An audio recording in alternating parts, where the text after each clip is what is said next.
রামপুরায় যেই বিটিভি সেন্টারটি রয়েছে সেই টিভি সেন্টারের পাশে আজ জুম্মার নামাজের কিছু সময় পরে একজনকে গুলি করা হয়েছে। মূলত মোটরসাইকেল যোগে এসে একজন পথচারীকে গুলি করার তথ্য আমাদের হাতে এসেছে। ইকরামুন্নেসা স্কুলের গেটে যেই রয়্যাল ডেইরি ফার্ম মিষ্টির দোকান রয়েছে তার সামনে আজ বেলা 2টা 30 নাগাদ এই ঘটনা ঘটে। একজন মোটরসাইকেল আরোহী পলাশ নামে একজন পথচারীকে গুলি করে পালিয়ে যায়, এমন তথ্য কিন্তু আমাদের হাতে এসেছে।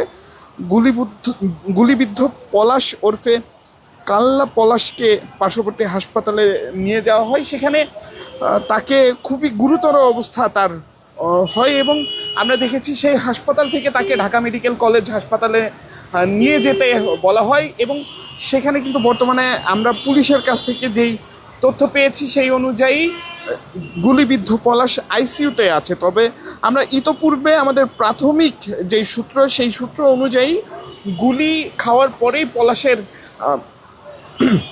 মৃত্যু ঘটে, এটি আমরা প্রাথমিক সূত্রের মাধ্যমে জানতে পেরেছি। তবে ঘটনাস্থলে আসলে পুলিশের কাছ থেকে আমরা যে তথ্য পাই সেই তথ্য অনুযায়ী ঢাকা মেডিকেল কলেজ হাসপাতালের যেই আইসিইউ ইউনিট যেখানে রয়েছে সেই আইসিইউতে বর্তমানে ভর্তি রয়েছে গুলিবিদ্ধ পলাশ। এবং আমরা আপনাদেরকে আরও কিছু তথ্য জানানোর চেষ্টা করছি। রাজধানীর যেই হাতিরঝিল থানার রামপুরা টিভি সেন্টার এলাকা, সেখানে তালিকাভুক্ত শীর্ষ সন্ত্রাসী যার নাম ইয়াসিন খান পলাশ ওরফে কাইল্লা পলাশ, যাকে কাইল্লা পলাশ নামে মানুষের সামনে পরিচিত বা মানুষের কাছে পরিচিত, তাকে গুলি করা হয়েছে। এবং আজ শুক্রবার জুম্মা বাদ এই 2টা নাগাদ এই ঘটনাটি ঘটে। তবে আমরা দেখছি বৃষ্টির কারণে পুলিশ এবং আইনশৃঙ্খলা রক্ষাকারী বাহিনীর যেই কার্যক্রম সেটি কিন্তু বাধাপ্রাপ্ত হয়েছে এবং ঘটনাস্থলে যেই আলামত হিসেবে যেই রক্ত পড়েছিল সেটিও কিন্তু বৃষ্টির সাথে সাথে ধুয়ে যাচ্ছে।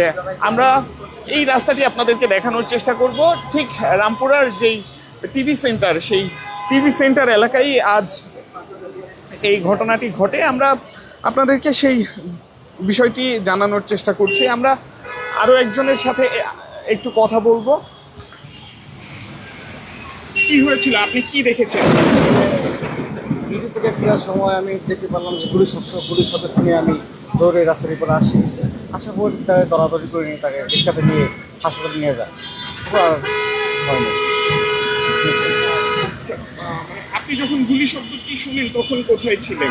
ওই ব্রিজের ঘুরায় বাসা করে যাচ্ছিলাম। এরপর আশপাশের মানুষজনের সাথে কথা বলে কি কিছু জেনেছেন? জেনেছি তার নাম নাকি পলাশ, আর স্থানীয় নাকি এক বাড়িওয়ালার ছেলে বলে ওরা বলছে। আর যেমনটি আপনারা দেখছেন, আমরা এই মুহূর্তে সেই রাজধানীর যেই হাতিরঝিল এলাকা, রামপুরা এলাকা, হাতিরঝিল থানাধীন সেই এলাকায় রয়েছে এবং এখানেই আমরা দেখছি যে গুলিবিদ্ধ হওয়ার যে ঘটনাটি, সেই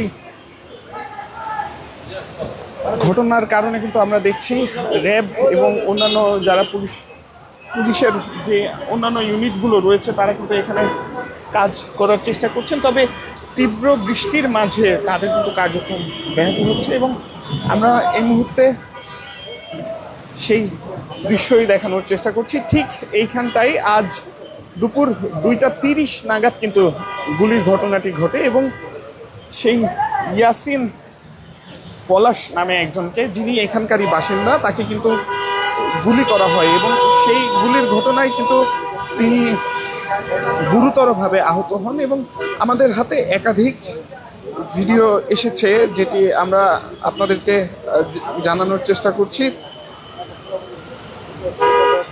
মূলত যেই ইকরামুন্নেসা স্কুলের যে গেট, সেই গেটের পাশে রয়্যাল ডেইরি ফার্মের ঠিক সামনে আজ জুম্মার নামাজ বাদে এই ঘটনাটি ঘটে এবং সেই ঘটনার পরেই কিন্তু আমরা দেখি তিনি গুরুতর আহত হন এবং তাকে পার্শ্ববর্তী একটি হাসপাতালে নিয়ে যাওয়া হয়। সেই হাসপাতাল থেকে তাকে আমরা দেখেছি ঢাকা মেডিকেল কলেজ হাসপাতালে নিয়ে গেলে পুলিশের সূত্রে আমরা যতদূর জানতে পেরেছি তার পরিবার দাবি করছে পলাশ এখনো জীবিত আছে এবং তাকে আইসিইউতে রাখা হয়েছে। এবং আমরা সেই দৃশ্যই দেখছি। তবে এই ঘটনাস্থলে আমরা তীব্র বৃষ্টির কারণে পুলিশ এবং সিআইডির উপস্থিতি রয়েছে এবং র্যাবেরও উপস্থিতি রয়েছে, তবে তীব্র বৃষ্টির কারণে তারা কিন্তু তাদের যে কার্যক্রম সেটি কিন্তু তারা পূরণ করতে পারছে না এবং আমরা দেখছি বৃষ্টির পরিমাণ যেন আরো বাড়ছে।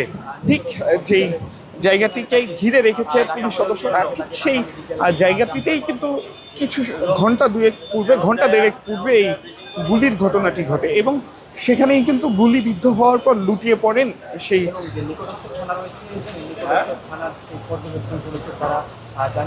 পলাশ, যার পুরো নাম ইয়াসিন খান পলাশ, এবং সেই ইয়াসিন খান পলাশকে কাইল্লা পলাশ, সেই ইয়াসিন খান পলাশ কাইল্লা পলাশ নামে পরিচিত। এবং সেই ঘটনায় কিন্তু আমরা দেখছি র্যাব এই মুহূর্তে ঘটনাস্থলে এসেছে এবং তারা কিন্তু তাদের তদন্ত কার্যক্রম শুরু করেছে।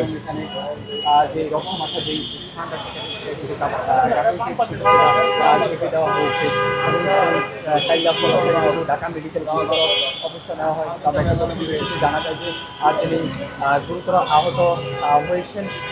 আমরা যতদূর শুনেছি পলাশ নামে যেই ব্যক্তিকে গুলি করা হয়েছে তাকে কিন্তু এই মুহূর্তে ঢাকা মেডিকেল কলেজ হাসপাতালের আইসিইউতে রাখা হয়েছে। এর পাশাপাশি একটি মোটর সাইকেল যোগে এসে তাকে গুলি করা হয় এবং এ কারণেই কিন্তু আমরা দেখেছি রাজধানী জুড়ে মোটর বাইক যারা চালক রয়েছেন তাদের সেই চালককে খুঁজে বের করতে ডিএমপির বিশেষ ট্রাফিক পোস্ট বসেছে এবং সব চেকপোস্টেই যারা মোটর বাইকার যারা রয়েছেন তাদেরকে কিন্তু চেক করা হচ্ছে। আমরা আপনাদেরকে সেই দৃশ্যই জানিয়ে রাখছি। মূলত যেই ইয়াসিন খান পলাশ নামে যেই ব্যক্তি রয়েছেন তিনি নামাজ পরবর্তী সময়ে তার যেই এলাকা সেই এলাকা দিয়েই হেঁটে যাচ্ছিলেন রামপুরায় যেই টিভি সেন্টার, সেই টিভি সেন্টার এলাকায়। এই এলাকাটি হাতিরঝিল থানার অধীনে এবং আমরা সেই এলাকা থেকেই যুক্ত হয়েছি আপনাদের সাথে এবং আমরা সেই দৃশ্যই আপনাদেরকে দেখানোর চেষ্টা করছি। আর আবারও জানিয়ে রাখছি যারা পরবর্তীতে যুক্ত হয়েছেন তাদের জ্ঞাতার্থে আবারও জানিয়ে রাখছি, জুম্মার নামাজ পরবর্তী সময়ে ইয়াসিন খান পলাশ, যিনি কাইল্লা পলাশ নামে পরিচিত, সেই কাইল্লা পলাশ কিন্তু এখান দিয়ে হেঁটে যাচ্ছিলেন এবং সেই সময় রাস্তায় একটি বাইক এসে পাশে থামে এবং সেই বাইক থেকে একটি গুলি ছোড়া হয়, যেই গুলিটি তার মাথায় বিদ্ধ হয়। লুটিয়ে পড়েন ঠিক যেই ফুটপাতের নীল পলিথিন যেখানটি আপনি দেখছেন সেখানেই যেই ইরফান খান পলাশ তিনি সেখানেই লুটিয়ে পড়েন এবং তার লুটিয়ে পড়ার পর স্থানীয়রা তাকে উদ্ধার করে এবং উদ্ধার করে একটি হাসপাতালে নিয়ে যায়। পার্শ্ববর্তী সেই হাসপাতাল থেকে তাকে ঢাকা মেডিকেল কলেজ হাসপাতালে রেফার করা হয় এবং ঢাকা মেডিকেল কলেজ হাসপাতালে নিয়ে যাওয়ার পরে তাকে বর্তমানে আইসিইউতে রাখা হয়েছে এবং এর পরবর্তীতে আমরা দেখি আইন শৃঙ্খলা রক্ষাকারী বাহিনী এখানে উপস্থিত হয়। তবে বৃষ্টির যে তীব্রতা, সেই তীব্রতা কিন্তু আইন শৃঙ্খলা রক্ষাকারী বাহিনীর যেই কাজ, সে কাজে কিন্তু বাধার সৃষ্টি করেছে এবং আমরা দেখছি রাজধানী জুড়ে জুম্মার নামাজের পরে কিন্তু তীব্র বৃষ্টির সূত্রপাত হয়েছে এবং ঠিক যেই জায়গাটিতে এই ঘটনাটি ঘটে অর্থাৎ রয়্যাল ডেইরি ফার্মের সামনে কিন্তু আমি এখন অবস্থান করছি এবং আপনাদেরকে সেই দৃশ্যই দেখানোর চেষ্টা করছি। জুম্মার নামাজের পরে গুলিবিদ্ধ হওয়ার যে ঘটনা সেটি আপনাদের সামনে তুলে ধরছিলাম বাংলা নিউজের সরাসরি সম্প্রচারে। আমি আজবারাত ছিলাম এতক্ষণ আপনাদের সাথে। পরবর্তীতে আবারও যুক্ত হব অন্য কোনো ঘটনা কিংবা সংবাদ নিয়ে। ততক্ষণ পর্যন্ত বাংলা নিউজের সাথেই থাকুন।